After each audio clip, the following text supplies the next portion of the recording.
Helen stood by the kitchen sink, drying a plate that had already been dry for minutes. In the living room, suitcases thumped shut, zippers zipped, laughter echoed. Her son David called out casually, "Mom, don't forget to double lock the back door, and maybe water the plants every other day." His wife Laura chimed in with a smile that never reached her eyes, "And don't forget the mail. You're the best. We owe you." Helen nodded. No one looked up. There was no seat reserved for her in the van, no suitcase waiting by the door with her name on it, not even a question like, "Would you like to come?" She had become the background, useful, silent, safe. The engine started. The laughter grew louder. And just like that, Helen's house became her cage. They left the house in a rush. Laura tossed the spare key on the entry table. No hug, no eye contact, just a quick, "Thanks again, Helen." Then came the sound of car doors slamming. A child laughed. Another one asked, "Are we really going to see the ocean?" Helen stood at the window, not waving, not crying, just watching. She saw the van pull away, the exhaust clouding the driveway like fog.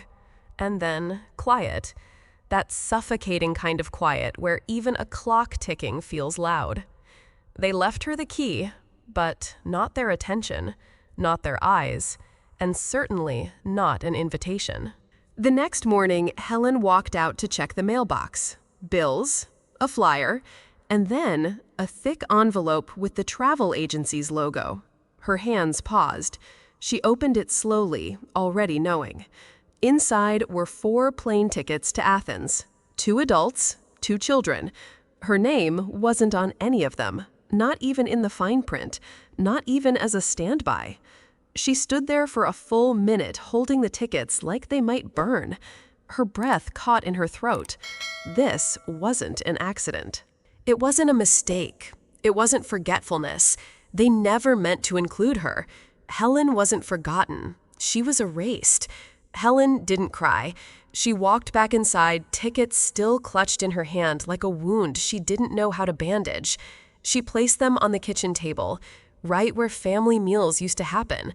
Then she filled the kettle, measured the tea leaves, waited for the whistle. But as she reached for the teacup, she noticed her hands were shaking. Not from age, not from weakness, but from a quiet storm building inside. The kind of storm that brews when dignity is stripped without a sound. She wrapped both palms around the cup, trying to steady herself, but the trembling didn't stop. The tea sat untouched. Helen walked over to the drawer, pulled out her old address book, the one with fading ink and torn edges. She flipped past names she hadn't dialed in years until she found it. Travel-Wise Agency, main office. Her fingers hovered over the numbers. One deep breath. Then she dialed. "Thank you for calling Travel-Wise. How can I assist you today?" Helen's voice didn't waver. "I'd like to cancel 4 tickets to Athens." A pause. The agent sounded surprised. I can help with that. May I ask the reason, ma'am?" Helen's answer was firm. "No reason. Just cancel them." Another pause. Then came the tone of someone realizing this woman was serious. "Yes, ma'am. Cancellation confirmed." Helen wrote down the confirmation code in neat, quiet handwriting. Then, finally, she took a sip of the now cold tea. Helen opened the closet. She didn't need much. She chose the smallest suitcase, the one she hadn't touched in years. It groaned a little when she unzipped it, as if surprised to be needed again. She packed slowly, deliberately. First, her navy blue dress, the one she wore to Paul's funeral. It still smelled faintly of lavender and rain, not because she was mourning, but because it was the last dress that ever made her feel sharp. Next, a pair of comfortable walking shoes, a silk scarf she had never worn, and then a lipstick, faded red, almost empty. She held it for a moment, then dropped it into the side pocket. Helen didn't cancel their trip to hurt anyone. She canceled it to save herself. This wasn't revenge. It was rescue. The airport was a machine. Loud, cold. Too fast. Voices layered over each other. Final boarding call. Passengers to gate 22. Children cried, suitcases rolled, phones rang, screens blinked. Helen didn't rush. She didn't scroll through her phone. She simply stood still, holding a one-way ticket to Athens. People brushed past her without a glance. Some looked through her like she was invisible. But she felt no shame. For once, she wasn't a mother, wasn't a wife, wasn't grandma. She was just Helen. A woman with a name, a purpose, and a seat of her own. Athens was warm, the kind of warmth that wrapped around your shoulders like an old blanket, not asking questions, not demanding answers. Helen stepped out of her tiny pension with no destination. She wandered narrow streets, followed the scent of fresh bread, and stopped at a bakery with no English menu. She didn't care. She ordered something by pointing, sat at a wobbly table under a crooked awning, and took a bite. The bread was hard. The olives were salty. The freedom was perfect. No one asked, "Where are you going?" No one said, "Shouldn't you be home by now?"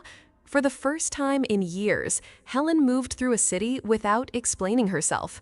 She existed, quietly but fully. Helen stood in a small souvenir shop tucked between two cafes. Colorful magnets, cheap hats, rows of postcards. She picked one, a view of the Aegean Sea. The water looked almost painted. Unreal. She didn't think too hard, just grabbed a pen and wrote in slow, careful strokes, "Dear Amelia, guess where I am? Greece. The sea is bluer than you can imagine. I hope you're well. Love, Grandma." She didn't write to David, didn't write to Laura. They didn't deserve a postcard. But Amelia had always looked her in the eyes, always saw the person behind the apron. Helen dropped the card into the postbox without hesitation. Helen wasn't on vacation. She wasn't sightseeing. She was escaping the quiet coffin called Good Grandma. She was sipping red wine at a rooftop cafe in Athens, alone, but not small, not sad. She wore a navy scarf, red lipstick, and sunglasses too big for her face. Helen noticed her first, a woman around her age, silver hair tied back with a silk ribbon, reading a novel in French, laughing at something no one else could hear. Helen hesitated, but when their eyes met, the woman raised her glass, an unspoken invitation. "Rosalie," she said, with a Parisian accent you could almost taste. "And you, Helen, you're traveling alone too?" "I guess I am now." Rosalie smiled like they were already old friends. No pity, no prying, just warmth and a hint of mischief. That night they talked for hours. 2 widows, 2 passports, 1 truth. You don't have to stay buried just because your past did. They didn't swap life stories. No timelines, no sob sessions, no what happened to your husband, no how did your kids treat you. They simply moved, together, from Athens to Florence, from Lisbon to Seville, from tapas to gelato, laughter to quiet. No one asked for explanations. No one needed one. Rosalie would nudge Helen to dance in a plaza. Helen would wake Rosalie early to catch the sunrise. They shared wine, silence, and sunsets as if they had been doing it forever. It wasn't about the past. It was about the now. This wasn't healing through conversation. It was healing through presence, through choosing life again and again. They sat on the balcony in Lisbon, wine in hand, shoes off, city lights flickering below. No rush, no makeup, no need to impress. Just 2 women, bones aching a little, but hearts so awake. Rosalie sipped her wine and said, "They think we're finished, don't they?" Helen didn't answer right away. She just smiled. A soft, tired, powerful smile. Then she said, "But our souls are untouched." Silence, the kind that wraps around you like a warm blanket. These women were no longer being managed. They were the ones choosing. They were no longer waiting to be invited. They were taking the world. The messages started on a Tuesday morning. Buzz, buzz, buzz. "Mom, where are you? Can you please call back? The kids keep asking for you. We're getting worried. This isn't like you." Helen read them. She saw the timestamps. Every 5 minutes, then every 3, then every 1, from David, from Laura, even from her daughter-in-law's mother. Suddenly, the woman they never had time for was the one they couldn't stop thinking about. But Helen didn't reply, not yet, because for once, she was the one deciding when, where, and if to speak. Helen didn't text back. She didn't call. But she sat by the window, held her phone, and recorded her voice. Calm, steady, unapologetic. Her words were few, but they cut deep. If you want me in your life, it cannot be as a babysitter or a backup emergency contact. It must be as a whole person. She paused, then added, I have always been more than what you used me for. Helen sent that message. Just one, no explanations, no guilt, no begging to be understood, just love with boundaries. It was a plaza in Seville. The kind with cracked tiles and street musicians playing like no one's watching. Helen stood at the edge, holding a cone of melting gelato, watching strangers spin and sway under the amber lights. Then a small moment. Her foot tapped. Then her hips followed. Then her arms, awkward, unsure, rose into the air. It wasn't graceful, it wasn't planned, but it was real. A woman who had spent decades sitting quietly at the edge finally took a step into the center. She laughed, not politely, but freely. It was a quiet morning in Lisbon. They sat on a rooftop cafe, sunlight pouring over cracked teacups and a plate of shared toast. Rosalie took one look at Helen, paused, and smiled. You're different now, she said gently. You sit straighter. Helen blinked. She hadn't noticed. All her life she had curled inwards to be smaller, to take up less space, to not bother anyone. Now she filled her chair without shrinking. She didn't reply. She just smiled because it was true, and it had nothing to do with posture. It had everything to do with becoming whole again. Helen was packing to leave Barcelona. Not rushing, just folding things slowly, like someone who finally knew how to return on her own terms.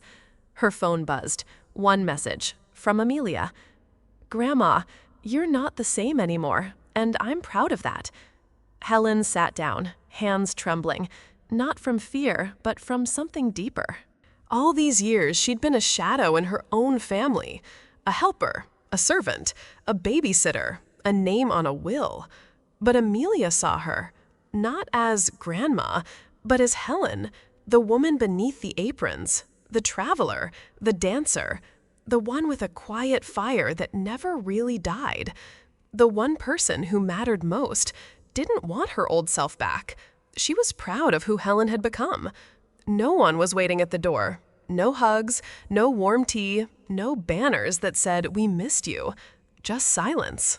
And a slightly overgrown front yard. Helen unlocked the door herself, stepped in, took a long breath. Everything looked the same, but nothing felt the same. She wasn't bitter, she wasn't broken, she was aware. For the first time, she wasn't entering as someone's mother, someone's backup, someone's afterthought.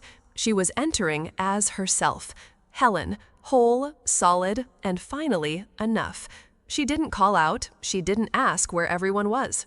She walked in, set her bag down, and made tea for one. Not lonely, not lost, just at peace. He stood in the doorway, hands in his pockets. The same son who used to leave sticky notes instead of real conversations. David looked at her, really looked. Not like a burden, not like a helper, like a stranger who'd just returned from battle, victorious, changed, undeniable. "We were wrong," he whispered. "You're not the same anymore." Helen smiled, not smug, just steady. "I've always been this way," she said softly. "You just never looked long enough to see it." Silence fell. For the first time, David didn't try to fix the moment, didn't rush to explain. He simply let her be. And that was the beginning of something real. The drawing wasn't fancy, crayon on textured paper, a little crooked, but the words were perfect. You didn't come back the same, Grandma, and that's what makes it magical. Helen held the drawing with both hands, silent, smiling.